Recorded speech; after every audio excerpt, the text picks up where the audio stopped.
So in the last lecture what we discussed that equilibrium constant K. So एक बार फटाफट revise करते हैं फिर चलते हैं आगे. देखो K was the ratio of concentration of product, molar concentration of product divided by the molar concentration of reactant. Means अगर रिएक्शन ये हो, देखो अगर ये रिएक्शन होती है आपकी A plus be in equilibrium state. देखो इक्विलिब्रियम कांस्टेंट को लेने के लिए आपके पास इक्विलिब्रियम स्टेट भी होनी चाहिए और जो कंसंट्रेशन इस समय मीन्स एट दिस टाइम, ऐसा नहीं शुरुआत में ले लोगे या किसी भी टाइम पे ले लोगे. ऑल्दो उसके लिए भी एक टर्म है, वो डिस्कस करेंगे इसको कंप्लीट करने के बाद, इसके न्यूमेरिकल्स करने के बाद, कि अगर किसी भी पॉइंट पर कंसंट्रेशन हो मतलब कि आफ्टर 5 मिनट, आफ्टर 10 मिनट्स, उस समय अगर आप रिएक्टेंट्स की और जो प्रोडक्ट्स की कंसंट्रेशन ले लो और the ratio of product divide by reactant at any time, तो उसको बोलते हैं हम इक्विलिब्रियम, वो केमिकल क्वेश्चन, वो रिएक्शन क्वेश्चन. बट उसको डिस्कस करना है बाद में. अभी हम केवल एक ही फैक्टर करेंगे केमिकल यहाँ पर इक्विलिब्रियम कांस्टेंट के बारे में. ठीक. अब देखो इसके बाद ना कल हमने ये भी डिस्कस कर लिया था, अगर आपके के की वैल्यू मीन्स के यहाँ पे के की वैल्यू बहुत ज़्यादा हाई है, इसका मतलब मैक्सिमम रिएक्टेंट किस में कन्वर्ट हो चुका है, प्रोडक्ट में. तभी देखो यहाँ पर दिखाया जा रहा है कि अगर इसके डायरेक्टली प्रोपोर्शनल है, इसके इन्वर्सली प्रोपोर्शनल है. अगर के की वैल्यू बहुत कम है तो किसका अमाउंट बहुत हाई होगा, हाँ रिएक्टेंट का अमाउंट उस कंडीशन में काफ़ी हाई रहेगा. ठीक होगी बात. अब सुनो, देखो कल हमने एक बात और भी की थी, उसी को मुझे आज फर्दर डिस्कस करना है. केपी और केसी, तो ये बताओ भाई क्या चीज़ है केपी और केसी. हाँ देखो अगर हमारे पास रिएक्शन हो रही है गैसियस फेज में in which the reactant and products both are in gas phase, तो जो आप वहाँ क्या मिलेगा, प्रेशर आपको. Then you will not get the concentration, then you will have the pressure of gas. तो सी का प्रेशर, डी का प्रेशर, ए और बी का प्रेशर, तो उसका प्रेशर का जो रेशियो निकाल लोगे तो वो केपी आएगा एट इक्विलिब्रियम पॉइंट. ठीक. ऐसे ही अगर कंसंट्रेशन हुई तो केसी आएगा. और अब सुनो, इन दोनों के बीच में हमें रिलेशन निकालना है, मतलब ये काम आएगा. मैं रिलेशन करवा रहा हूँ यहाँ, एक तरीके की डेरिवेशन है ये, तो डेरिवेशन मैं करवा रहा हूँ. चलो ठीक है, अभी आपको कैसे आया है, ऑल्दो कोई बहुत ज़्यादा ज़रूरी नहीं है आपको. मैं डोंट वांट कि आप वो चीज़ें करो जो बहुत ज़रूरी ना हो, क्योंकि आपके पास ये फिर किम कंपटीशन ऑल्सो. अब एमसीक्यू में तो आएगा नहीं कि निकालो डेरिवेशन, इसकी नहीं आएगा वहाँ. हाँ डेरिवेशन के बाद रिजल्ट क्या आया है वो आपके न्यूमेरिकल के लिए ज़रूरी है, तो वो आना चाहिए. ऑल्दो जिन बच्चों को करना है कर भी लेना. देखो कैसे निकलेगा, पहले बोल देता हूँ मैं क्या होगा, व्हाट इज़ द फाइंडिंग, क्या निकलेगा. के P is equal to K C into R T raise by power delta N. ये वैल्यू आएगी लास्ट में और ये रिलेशन हो जाएगा केपी और केसी के बीच का. अब ये निकालना कैसे है देखता हूँ. अब सुनो पहले, देखो अगर आपने 5th चैप्टर कर लिया है स्टेट्स ऑफ मैटर तो ये समझ आएगी डेरिवेशन, अदरवाइज ये समझ नहीं आएगी. आपको पहले स्टेट्स ऑफ मैटर के कम से कम जो आई थिंक लगभग हाफ पोर्शन के बीच में ये करवाया हुआ है पोर्शन के P V is equal to N R T वाला, अगर वो आता है तो ये समझ आएगी. अदरवाइज आपको पहले रेफर करना पड़ेगा गैसियस स्टेट को. देखो अब ये जो Kp है ये तो कांस्टेंट हो गया प्रेशर के लिए, Kc है कंसंट्रेशन के लिए. R बताओ भाई क्या होता है, 5th चैप्टर में है ये R. हाँ ये गैस कांस्टेंट है और T टेम्परेचर हो गया और डेल्टा N पता क्या, देखो डेल्टा N ये होता है. फॉर एग्जांपल मैं पहले समझा देता हूँ आपको, फिर करवाता हूँ. इसकी डेरिवेशन तो उतनी इंपॉर्टेंट नहीं है, मेन आपकी कंसेप्ट की नॉलेज है.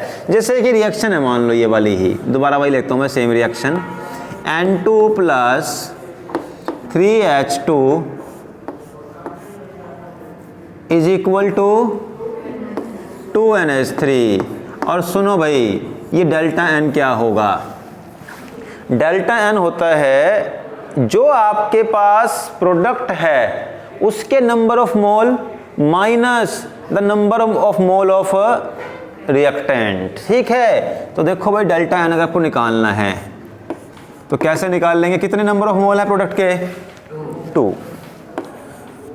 Minus number of mole of reactant 4, answer will be -2। और देखो इसका मतलब अगर ये कंडीशन हुई तो अगर ये माइनस आ रहा है इसका मतलब Kp की वैल्यू Kc से कम आएगी ना, क्योंकि ऊपर माइनस आ गया।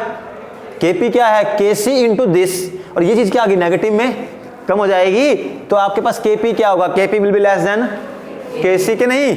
तो ऐसे क्वेश्चन आते हैं आपके पास में, ऐसे क्वेश्चन कि रिएक्शन दी होगी ये वाली, बताओ इस रिएक्शन में क्या क्या पॉसिबल है। अगर मान लो ऑप्शन आते हैं that Kp is greater than Kc, Kc is equal to Kp,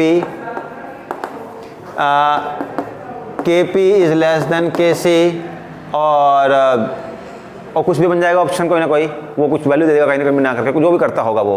तो आपको करना हो, अब काम तो ये सेकंड्स का है अगर कंसेप्ट आपका क्लियर है कि अगर आपको फार्मूला आता है और प्रैक्टिस है तो बहुत टाइम लगेगा नहीं, पता चल रहा है। अगर n की वैल्यू, बस सिंपल चीज, अगर n की वैल्यू नेगेटिव आ रही है तो आपका Kp जो है ना वो Kc से ज़्यादा ही होगा, सॉरी कम होगा, क्योंकि Kp क्या होगा? Kc में से भी ये नेगेटिव वैल्यू कम करनी पड़ेगी ना, तो Kp क्या होगा? Kc से कम होगा। किसी को डाउट है इस चीज़ में? देखो है तो बोल दो, ऐसी कोई बात नहीं है अगर समझ नहीं आया है। ठीक है, मैथमेटिक्स है कुछ में कोई बड़ी चीज़ नहीं है। अब सुनो ये निकला कैसे है, मेन चीज़ तो डेरिवेशन आई कैसे। तो अब जिन देखो भाई, अब मैं यहाँ 5th चैप्टर तो नहीं करवा सकता हूँ और ये टॉपिक, पर थोड़ा बहुत अगर आप ध्यान दोगे तो समझ आ जाएगा, उतनी मुश्किल नहीं आएगी, क्योंकि छोटी सी चीज़ है। PV is equal to NRT, ये सबने किया नहीं किया? किया हुआ है, मैंने करवाया भी है अगर बच्चे यहाँ आए थे तो, जो क्लास में आए थे। PV is equal to NRT, ये है ideal gas equation, 5th chapter में थी। अब मैं इसको रीराइट करके ऐसे लिख सकता हूँ, P is equal to N/V into RT। N/V का मतलब क्या हुआ? Number of mole per unit volume. तो किसको बोलते हैं हम ये? For what this definition applies? That number of mole per unit volume. हाँ, वेरी गुड, कंसंट्रेशन। इसका मतलब इसको हम कंसंट्रेशन यानी कि P is equal to C into RT ले सकते हैं। ये आपके पास फर्स्ट थिंग आ गई, that P is equal to CRT। ठीक होगी बात? अब सुनो, यहाँ आप सबसे पहले लगाओ रिएक्शन कि जिसकी हेल्प से आपको ये डिराइव करना है। रिएक्शन ये है AA BB C into C and D। और इसका पहले Kc निकालो आप। तो Kc पता है आपको Kc कैसे निकलेगा? Kc is equal to C raise by power C, D raise by power D, A raise by power A and B raise by power B। ठीक, ये लो हो गया आपके पास। अब सुनो, यहाँ पे आओ। अगर हम इस Kc को, अब मैं इस Kc को अगर Kp लिखना चाहूँ तो कैसे लिख सकता हूँ? देखो, अब मैं Kp लिख देता हूँ, मान लो Kp है, then Kp is equal to, देखो P का मतलब क्या हुआ? कंसंट्रेशन, वो तो ये रही, इंटू RT। मुझे केवल RT ऐड करना है ना इसके अंदर, तो मैं अगर Kp लिखूंगा तो ये वाली जो इक्वेशन है वो क्या बन जाएगी? That equation will change into, so देखो आपको क्या करना पड़ेगा यहाँ पर, ये जो Kp है, वीडियो चलता देखो, चलो ना वीडियो, ठीक है। Kp जो है देखो, करने के लिए आप Kc पे ध्यान दो, बस आपको RT ऐड करना है। तो ये देखो जो आया आपके पास C, यहाँ पर लगा दो साथ में RT raise by power C, वो सेम ही रहेगा। और यहाँ पर एक और कर दो आप D RT raise by power D, और इसके साथ देखो कर करना पड़ेगा आपको यहाँ पर, एंड आफ्टर दिस ये जो आपके पास नीचे होगा सेम, ये A है ना, साथ में आपने जस्ट RT तो ऐड करना है, क्योंकि P का मतलब क्या है, C तो आ ही गया, कंसंट्रेशन ऑफ A है ना ये, into RT raise by power A। देखो A का मतलब है concentration of A, C concentration, D concentration, ऐसे ही concentration of B into RT raise by power B, ये आ गया आपके पास। ठीक है, अब सुनो, इनमें ध्यान दो, सब में कॉमन क्या है, RT, इसको बाहर ले लो, तो Kp इज इक्वल टू दोबारा से C raise by power C into D raise by power D into RT, ठीक है ना, और RT क्या होगा, C प्लस D भाई, ठीक है। और अगेन यहाँ पर फिर concentration of A raise by power A, concentration of B raise by power B, RT बाहर ले लोगे, और RT की पावर थी ना, क्योंकि पावर तो इसकी भी थी, तो A प्लस B आ गया। और बस ये आपके पास अब लास्ट आ जाएगा, Kp इज इक्वल टू, देखो अब ये चीज क्या आ गई, Kc आ गई, तो Kc लिख दो,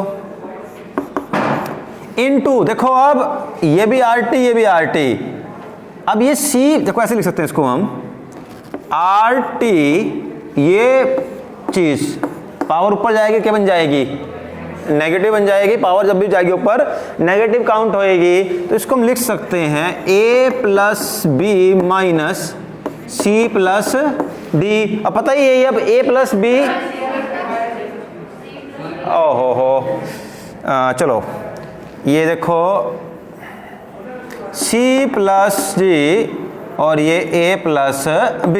अब देखो बताया मैंने आपको, मैंने दैट जो आपके पास नंबर ऑफ मोल है प्रोडक्ट के माइनस रिएक्टेंट, डेल्टा एन आ गया, यही डेल्टा एन है ना, तो बस बन गया आपके पास ये Kp is equal to Kc into RT raise by power delta N, ये लो बन गया, ये आ गई इक्वेशन।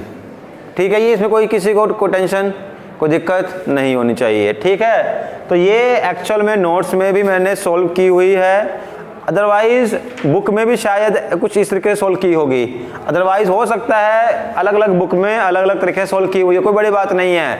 मैंने देखा है प्रदीप बुक्स में थोड़ी सी मुश्किल तरीके से की हुई है सोल्व, मे बी एनसीईआरटी में सेम ही तरीका हुआ है, मैं भूल जाता हूँ, पता चलता नहीं कि इस बुक में कौन सा है, बट मे बी कि एनसीईआरटी में शायद ऐसा ही किया हुआ हो, तो नहीं भी किया हुआ है तो ये बिल्कुल लॉजिकल है, इसमें कोई गलती नहीं है, कोई हमने अपनी तरफ से बनाया नहीं है, ये बिल्कुल लॉजिकल है।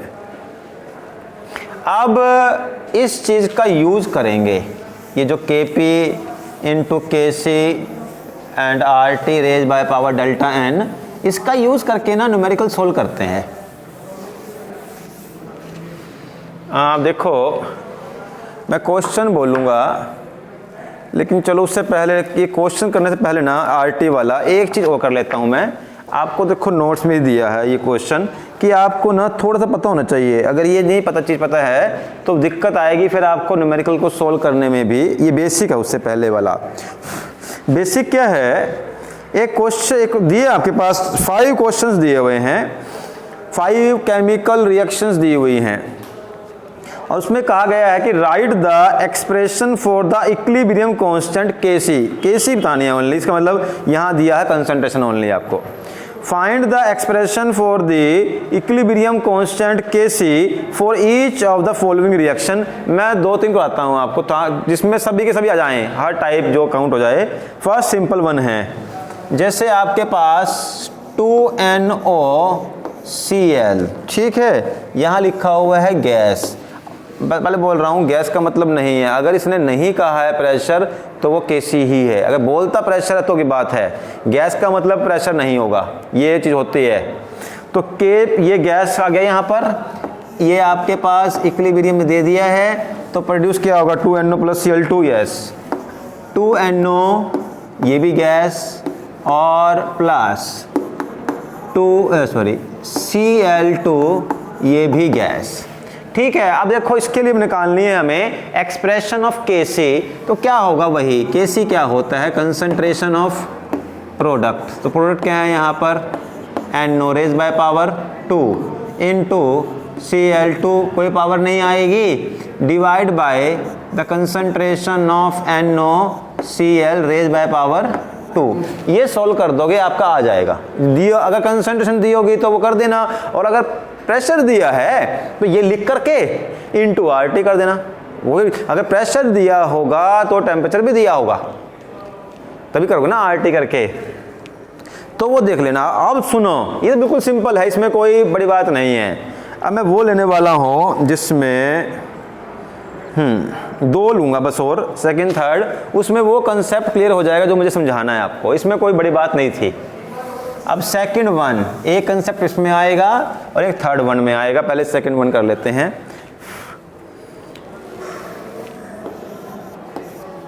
कॉपर नाइट्रेट, ओहो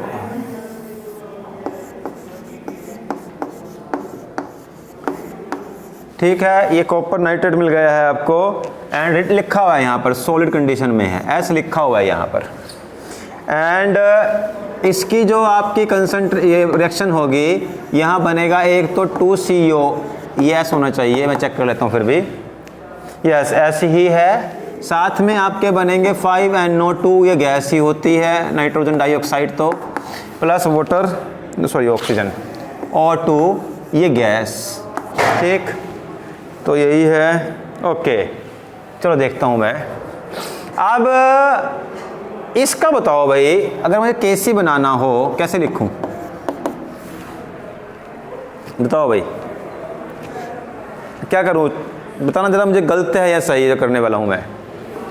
ये है आपका product, concentration of CuO raise by power 2 into NO2 raise by power 5 into O2 raise by power nothing, then Cu copper nitrate CuNO3 twice raise by power 2।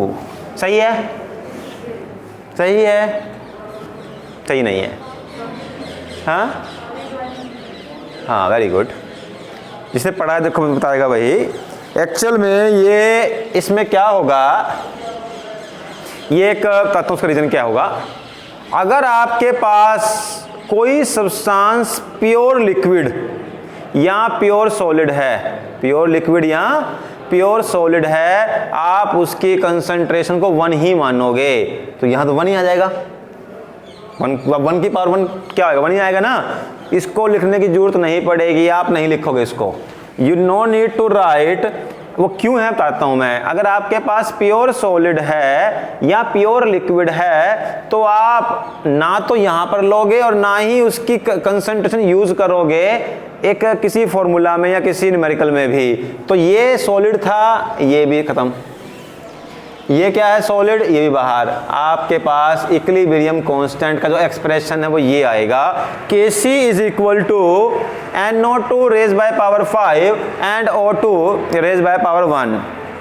अब ऐसा क्यों है, देखो बताता हूँ आपको। व्हाट इज कंसंट्रेशन, कंसंट्रेशन होता है number of mole per unit volume. अब मैं कहता हूं कि NO2 की इतनी कंसंट्रेशन है, मान लो यहाँ पर एक ये है, एक ये है, एक ये है, 3 प्रोडक्ट्स हैं, तो मैं कहता हूं कि कुछ कंसंट्रेशन इसकी है, कुछ इसकी, कुछ इसकी है। लेकिन देखो जो प्योर सॉलिड है, प्योर का मतलब जैसे मान लो मैं कहता हूं वाटर है, आपको 9th में किया होगा। मान लो आपके पास एक सॉल्यूशन है, मैं बहुत सिंपल में मिलूंगा, आपके पास एक सॉल्यूशन है that is 100 gram, 100 gram solution है टोटल मिला करके, 100 ग्राम सॉल्यूशन, और इस 100 ग्राम सॉल्यूशन में 30 ग्राम जो है वो NaCl है जो डिसोल्व किया गया है। इसका मतलब 70%, इसमें 70% तो क्या हो गया वाटर, 30% क्या हो गया, इसकी कितनी कंसंट्रेशन है 30%। देखो कंसंट्रेशन का मतलब होता है आपने कितना सोल्यूट ऐड किया, कितना सोल्यूट ऐड किया वो उसकी कंसंट। हम कहते हैं ना कि हाईली कंसंट्रेटेड एसिड, इसका मतलब क्या है, उस एसिड में वाटर कम है और जो एसिड है वो ज़्यादा है, वाटर कम होगा, that is known as highly concentrated. जैसे ना आपके पास ये रूह अफ़ज़ा वगैरह होते शरबत, उसे क्या बोलते हैं हम?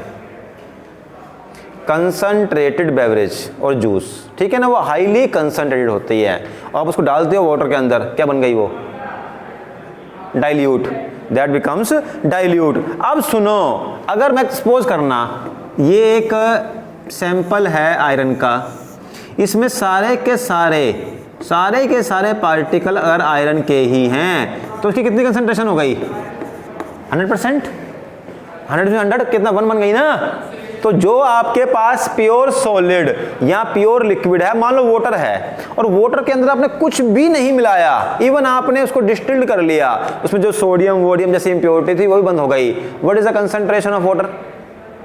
1, क्योंकि हर एक पार्टिकल के पीछे किसका पार्टिकल है? वाटर का पार्टिकल है। तो लिक्विड वाटर, अब देखो सुनो, सॉलिड को हम कंसिडर नहीं करेंगे, और ये देखना ध्यान करते हुए न्यूमेरिकल भी, तो ये रहेगी एक्सप्रेशन। क्लियर है यहाँ पर ये बात?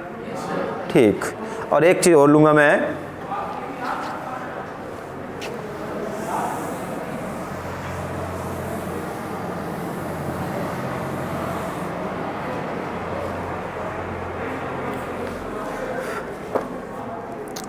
थर्ड, हाँ,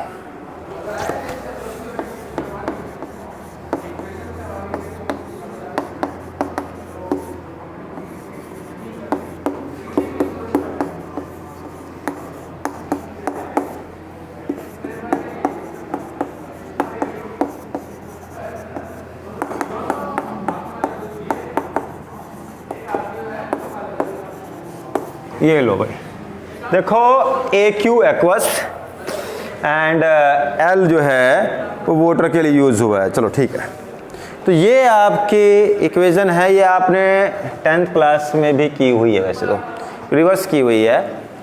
carboxylic acid plus alcohol is equal to ester plus water, ये उल्टा कर दिया इसने यहाँ पर, ठीक है, और ये इक्विलिब्रियम में आ गई। अब इसका निकालना है आपको इक्विलिब्रियम कांस्टेंट, Kc निकालना है। तो क्या आएगा भाई? Concentration of CH3 COOH only here 1, तो पावर 1 ही जाएगी। हेयर CH3 CH2 या C2H5OH रेज बाय पावर 1।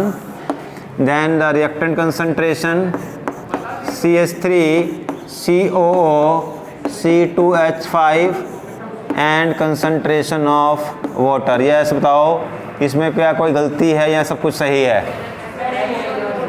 हाँ, H2O नहीं आएगा, पक्का? क्यों?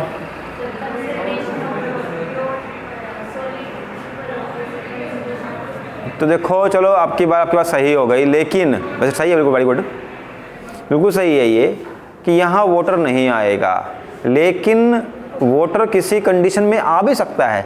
कब आएगा? हाँ, ये चीज देख करके देखो, एल का मतलब होता है pure liquid, pure water, L का मतलब। लेकिन किस कंडीशन में कि कुछ यहां ऐसा लिखा हो कि आपको वाटर को भी काउंट करना पड़ जाए। हाँ,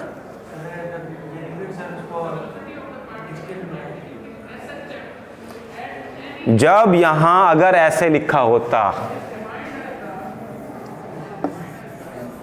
एक्वस, देखो भाई एक्वस का मतलब भी लिक्विड है, एल का मतलब भी लिक्विड है, बट एक्वस का मतलब है सॉल्यूशन, और liquid means pure liquid, pure solid. जहां पर एल लिखा होगा वो आपको कंसीडर नहीं करना, कुछ भी लिखा हो एल, वो प्योर फॉर्म में है अपनी। जहां एक्वस लिखा है वो सॉल्यूशन है, सॉल्यूशन में सोल्यूट भी है और सॉल्वेंट भी है। जब सोल्यूट आएगा तभी कंसंट्रेशन आएगी, ठीक है ना। तो अगर एल लिखा है तो हम काउंट नहीं करेंगे, ठीक बात हो गई। तो ये आपके पास एक टर्म ये समझ आ गई, ठीक। अब एक काम करते हैं, 40 मिनट्स, चलो एक हो जाएगा हमारा लेक्चर न्यूमेरिकल, वो स्टार्ट करेंगे, ठीक है। तो आप लोग करोगे इतना, मैं वीडियो पॉज कर दूंगा ताकि कर सको। तो मैं बोलता हूँ, लिखो भाई न्यूमेरिकल, और बाकी बच्चे वीडियो वाले भी ट्राई करना इसको नोट करने की, and try to solve it. Question is the following concentrations were obtained, fast, थोड़ा fast, the following concentrations were obtained for the reaction of NH3 from H2 and N2.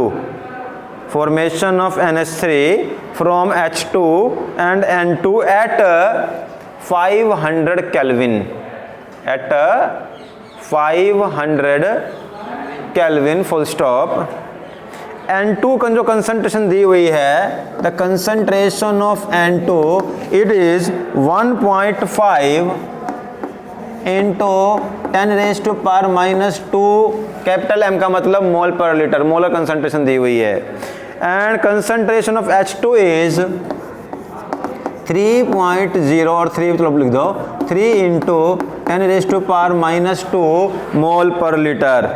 And concentration of NH3, it is also given, the concentration of NH3 is 1.2 into 10⁻⁻² mole per liter. And here आपके पास जो value अब निकालनी है, आपको value of Kc only. बहुत आसान सा question है, तो इसमें कुछ भी नहीं है। Only you have to find the concentration of means equilibrium constant Kc। सब कुछ दिया हुआ है, रिएक्शन कर चुके हो आप अमोनिया वाली, उसका यूज करना बैलेंस फॉर्म में, तो Kc मिल जाएगा आपको। ठीक है, नसी देखो भाई, ये आपके पास रिएक्शन होती है बैलेंस। मैंने पहले ही कहा है आपको Kp या Kc निकालना है तो रिएक्शन का बैलेंस होना बहुत जरूरी है। तो balance reaction is N2 + 3H2 is equal to 2NH3। It means Kc should be, concentration of NH3 कितनी है 1.2 into 10⁻⁻² and it should be raise by power 2 and concentration of N2 is 1.5 into 10⁻⁻² and no need to raise by any power because its coefficient is only 1.